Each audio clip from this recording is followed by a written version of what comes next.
Death always seemed to me like an impenetrable wall. For years, I avoided it as one avoids a persistent shadow waiting at every corner. But there came a moment when that shadow grew too dense to ignore. And that's when I began to seek answers, not in certainty, but in the fertile doubt offered by great thinkers. I discovered that death is not a closed ending, but a mirror that distorts and reveals.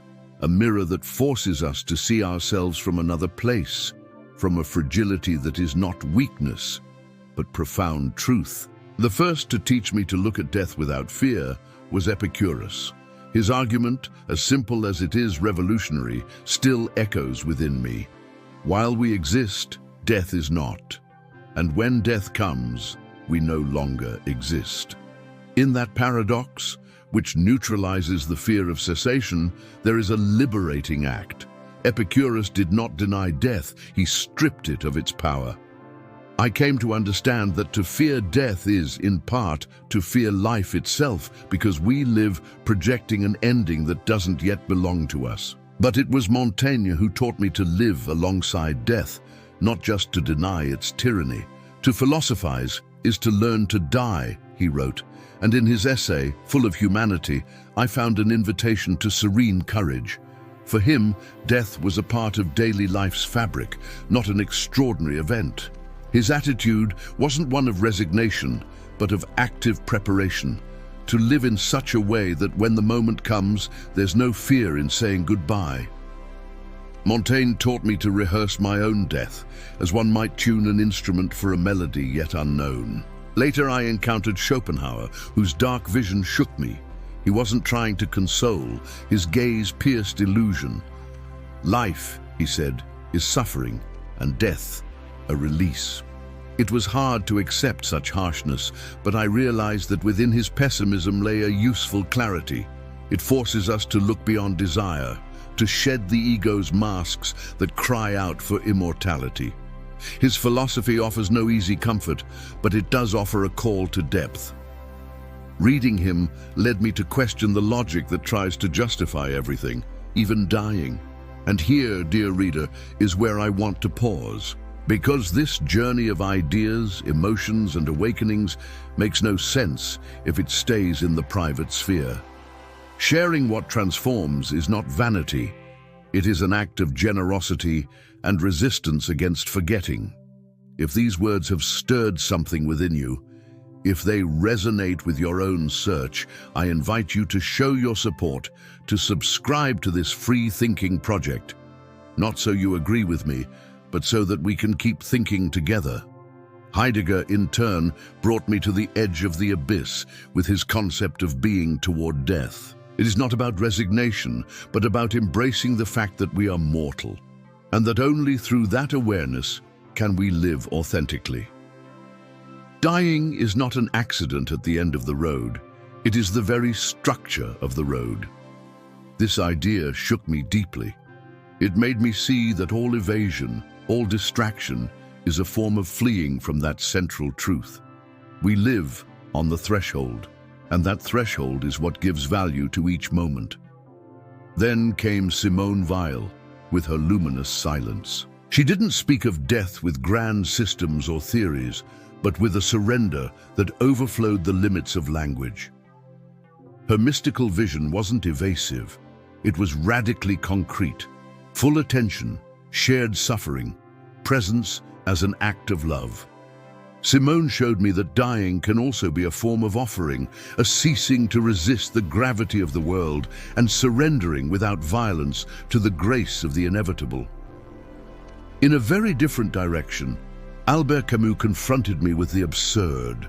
For him, death was the ultimate proof that the universe has no given meaning. And yet that absence of meaning didn't lead him to nihilism, but to rebellion.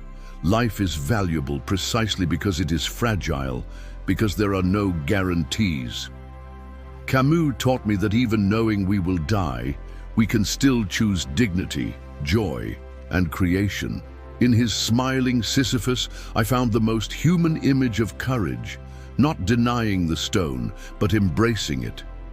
More recently, I explored the vision of Byung-Chul Han, whose critique of hyperactivity culture made me realize how even death has been expelled from the contemporary horizon. We no longer die, we simply disappear, erased by the speed of a life that leaves no room for mourning or meaning. His reflection led me to ask, how can we relearn to die in a world that no longer knows how to stop or remain silent? In each of these thinkers, I found not definitive answers, but ways of standing before the mystery. Because death cannot be solved, it must be inhabited. It is a terrain where biology and hope intersect, where history meets the intimate trembling of who we are. Listening to these voices felt like joining an ancient conversation, where every word made me more aware of my finitude, but also of my freedom. I have seen how different cultures have either embraced or feared death, how rituals, myths, and stories shape our relationship with it. In ancient Greece, they spoke of a beautiful death as a form of honor. In Eastern traditions, as a return to unity. History is woven with ways of dying, and within them, ways of living. Understanding that made me more humble and more open. From psychology, I've also come to understand that our relationship with death takes root in childhood, in that first awareness of loss that leaves an indelible mark. Many of our adult fears are nothing more than variations of the same dread. To disappear, to be forgotten, to not have lived the right way. But who decides what the right way to live is? Death, paradoxically, can free us from those external imperatives. In my own inner process, I noticed how grief, that slow, necessary work, forces us to transform. We die while alive when we lose someone or something we love, and that brings us closer to a deeper understanding of the world.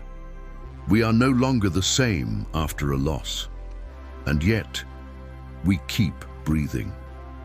There is a silent wisdom in that, one that doesn't need words to make sense. Sometimes I wonder if perhaps we fear death because we haven't truly learned how to be alive. We live distracted, filling every emptiness with noise, every doubt with consumption, every shadow with promises of eternity. But maybe, if we dared to look directly at that inescapable limit, we would discover a secret that death doesn't take, it reveals. I've known people who, when faced with a terminal illness, began to live with an intensity they had never known.